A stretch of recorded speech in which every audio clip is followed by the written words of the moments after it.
जय हिंद। नमस्कार दोस्तों, आपके अपने चैनल हिंदी साहित्य दर्पण में आपका स्वागत है। आज मैं फिर से एक छोटे से प्रयास के साथ आपके सम्मुख उपस्थित हुई हूँ। वीडियो शुरू करने से पहले मेरा आपसे निवेदन है कि वीडियो को शुरू से लेकर अंत तक पूरा देखें। आज मैंने प्रश्नों की संख्या 1 से 41 तक ली है, जो आपकी आगामी परीक्षाओं के लिए अति महत्वपूर्ण है। यह प्रश्न HPLT TET previous year question paper से लिए हैं। तो चलिए देरी ना करते हुए प्रश्नोत्तरी शुरू करते हैं। इससे पहले कृपया चैनल को सब्सक्राइब और शेयर करना ना भूलें। पहला प्रश्न है, आधुनिक युग का श्रेष्ठ महाकाव्य किसे माना जाता है? ये है जयशंकर प्रसाद द्वारा रचित कामायनी। इसमें 15 सर्ग है। पहला है चिंता, दूसरा है आशा, श्रद्धा, काम, वासना, लज्जा, कर्म, ईर्ष्या, ईड़ा, स्वप्न, संघर्ष, निर्वेद, दर्शन, रहस्य और आनंद। इसके मुख्य पात्र रहे हैं चिंता, श्रद्धा और ईड़ा। दूसरा प्रश्न है, वैद्यनाथ मिश्र किस कवि का वास्तविक नाम है? यह है नागार्जुन जी का। यह मैथिली भाषा में यात्री नाम से लेखन करते थे। तीसरा प्रश्न है, श्रीधर पाठक ने डेजर्टेल विलेज का अनुवाद किस नाम से किया है? ये किया है उजड़ा ग्राम के नाम से। इन्हें खड़ी बोली के प्रथम स्वच्छंदतावादी कवि भी माना जाता है। इनके द्वारा अमृत एकांतवादी योगी खड़ी बोली का सर्वप्रथम काव्य ग्रंथ है। अगला प्रश्न है, महावीर प्रसाद द्विवेदी युग में साहित्य सृजन की मुख्य भाषा थी खड़ी बोली, और महावीर प्रसाद द्विवेदी ने सरस्वती पत्रिका के संपादन के रूप में 1903 से लेकर 1920 तक संपादन किया है। अगला प्रश्न है, बिसलदेव रासो ग्रंथ के ग्रंथकार हैं नरपति नाला, जिसका रचना काल रहा है 1354 विक्रम संवत माना गया है। इसका कथानक अजमेर का चौहान राज बिसलदेव था और नायिका भोज परमार की पुत्री राजमती थी। अगला प्रश्न है, तुम और मैं, आदिवास, पंचवटी किसकी कविताएं हैं? ये हैं जयशंकर प्रसाद जी की। जयशंकर प्रसाद जी की झरना को प्रथम छायावादी रचना कहा जाता है। आगे है, संसद से सड़क तक के रचयिता कौन है? ये है सुदामा पांडे धूमिल जी। आगे है, अंधेरे में कविता के रचयिता कौन है? ये है गजानन माधव मुक्तिबोध। सेंटेंसी का प्रयोग अपनी कविताओं में सर्वप्रथम इन्होंने ही किया था। भारत इतिहास और संस्कृति को मध्य प्रदेश सरकार द्वारा प्रतिबंधित कर दिया गया था।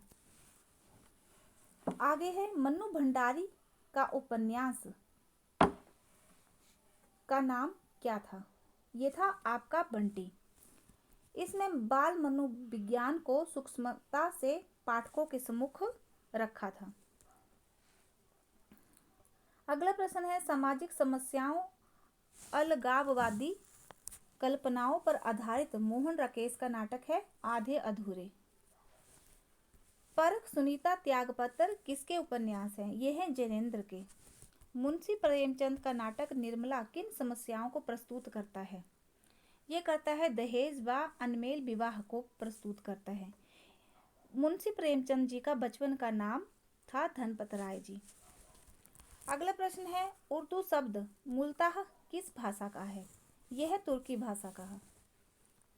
हिंदी में फारसी शब्द 3500 हैं, अंग्रेजी शब्द 3000, अरबी शब्द 2500 हैं। अगला प्रश्न है, वापसी कहानी के कहानीकार कौन है? ये हैं उषा प्रियंवदा। इसके मुख्य पात्र हैं गजधर बाबूजी। अगला प्रश्न है, जीने की कला के निबंधकार हैं महादेवी वर्मा जी। इन्हें यामा पर 1982 ईस्वी में 18वां ज्ञानपीठ पुरस्कार प्राप्त हुआ है। अगला प्रश्न है, अंधा युग के नाटककार कौन हैं? ये हैं धर्मवीर भारती।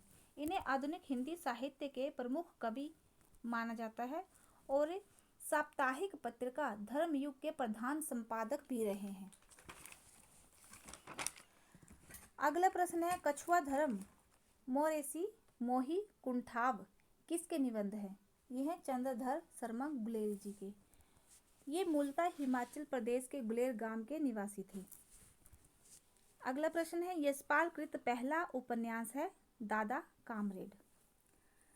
भारत सरकार द्वारा इन्हें पद्म भूषण से सम्मानित किया था। आगे है दरियाई घोड़ा के रचनाकार हैं उदय प्रकाश।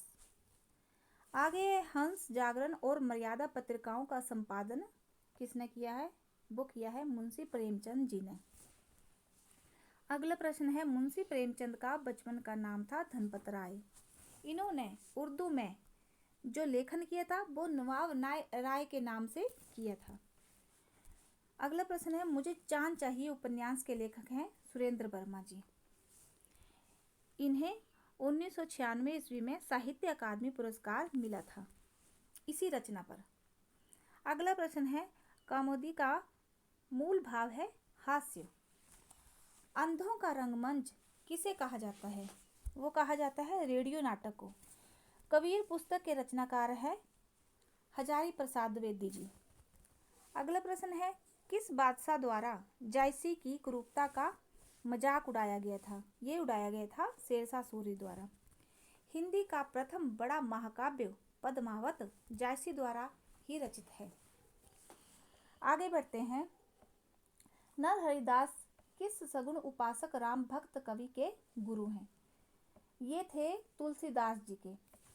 इनके बचपन का नाम राम बोला था। राम भक्ति शाखा के प्रतिनिधि कवि माने जाते हैं और इनका जन्म जो था 1532 से 1623 ईस्वी तक माना जाता है। इनके पिता का नाम आत्माराम दुबे, माता का नाम हुलसी, पत्नी का नाम रत्नावली था। इनकी भक्ति भावना दास्य भाव की थी। चलो आगे बढ़ते हैं। सूरदास की काव्य भाषा कौन सी है? यह है ब्रज भाषा। अगला प्रश्न है मानुष हो तो बही रसखानी में रसखान किस स्थान पर जन्म लेना चाहते हैं? तो ये है वृंदावन में। अगला प्रश्न है घनानंद ने किस भाषा में रचना की है? तो ये की है ब्रज भाषा में। इन्हें प्रेम की पीर का कवि भी कहा जाता है। आगे है कीर्ति लता तथा कीर्ति पताका काव्य रचनाएं किसकी हैं? ये हैं विद्यापति की। दोनों रचनाओं की भाषा अवहट है। कीर्ति लता में कीर्ति सिंह और कीर्ति पताका में शिव सिंह की वीरता और उदारता का वर्णन है। ये दोनों ही तिरहुत के राजा थे तथा विद्यापति उनके दरबारी कवि थे। विद्यापति शैव संप्रदाय के कवि थे। अगला प्रश्न है पद्माकर हिंदी के किस युग के कवि हैं? ये हैं रीतिकाल के। जयपुर नरेश प्रताप सिंह ने पद्माकर भट्ट को कविराज शिरोमणि की उपाधि दी थी। इनकी रचना राम रसायन वाल्मीकि के रामायण का छायानुवाद है। अगला प्रश्न है भूषण ने किस मुगल बादशाह की पराजय की ओर संकेत किया है? तो ये किया है औरंगजेब की। आगे है प्रमुख निर्गुण कवि हैं, तो ये हैं संत कबीर जी।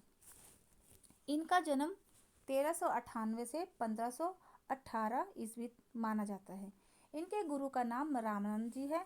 इनका जन्म स्थल काशी है और माता पिता का नाम नीरू और नीमा है। बच्चन जी ने इन्हें हिंदी भक्ति काव्य का प्रथम क्रांतिकारी पुरस्कर्ता माना है। कबीर की वाणी का संग्रह उनके शिष्य धर्मदास ने बीजक नाम से किया है। बीजक के 3 भाग हैं रमेनी, शब्द और साखी। आगे है दक्षिण भारत से उत्तरी भारत में भक्ति की लहर किन के द्वारा आई? ये आई थी रामानंद जी के द्वारा। आगे है कवि बिहारी ने किस छंद में रचना की? तो ये की है दोहा में। इनके दोहों की संख्या 719 है, किंतु जगन्नाथ दास रत्नाकर ने इनके दोहों की संख्या 713 मानी है। आगे है भारतेंदु हरिश्चंद्र का जन्म कब हुआ था? ये हुआ था 1850 ईस्वी में और इनकी मृत्यु 1885 ईस्वी में हुई थी। इनके पिता का नाम गोपाल चंद्र गिरधर दास था, जो अपने समय के प्रसिद्ध कवि थे। अगला प्रश्न है प्रकृति का सुकुमार कवि किसे कहा जाता है? तो ये कहा जाता है स्मितानंदन पंत जी को। पंत जी अरविंद दर्शनवादी थे। इनकी प्रथम छायावादी काव्य कृति थी उच्छ्वास 1918 ईस्वी में और इनकी अंतिम छायावादी काव्य कृति गुंजन 1932 ईस्वी मानी जाती है। अगला प्रश्न है मैथिली शरण गुप्त ने साकेत में किस अपेक्षित नारी पात्र के संबंध में लिखा है? तो ये लिखा है उर्मिला के संबंध में। मानस के बाद हिंदी में राम काव्य का दूसरा स्तंभ गुप्त जी का साकेत ही है। साकेत में 12 सर्ग हैं। अगला प्रश्न है, उसने कहा था कहानी के लेखक कौन है? तो ये थे चंद्रधर शर्मा गुलेरी जी। अपभ्रंश को पुरानी हिंदी की संज्ञा चंद्रधर शर्मा गुलेरी जी ने ही दी थी। इन्होंने मात्र 3 कहानियां लिखकर हिंदी कथा साहित्य को नई दिशा और नए आयाम देने वाले प्रख्यात कथाकार चंद्रधर शर्मा गुलेरी जी ही थे। अगला प्रश्न है, मुझे तोड़ लेना बनमाली, उस पथ पर तुम देना फेंक, किस कवि की पंक्ति है? ये है माखनलाल चतुर्वेदी जी की, और ये पंक्ति पुष्प की अभिलाषा कविता से ली गई है। इन्हें एक भारतीय आत्मा कहा जाता है। अच्छा दोस्तों, अगर आपको वीडियो थोड़ा सा भी महत्वपूर्ण लगा हो तो प्लीज़ लाइक, शेयर और सब्सक्राइब करना ना भूलें। जय हिंद, नमस्कार।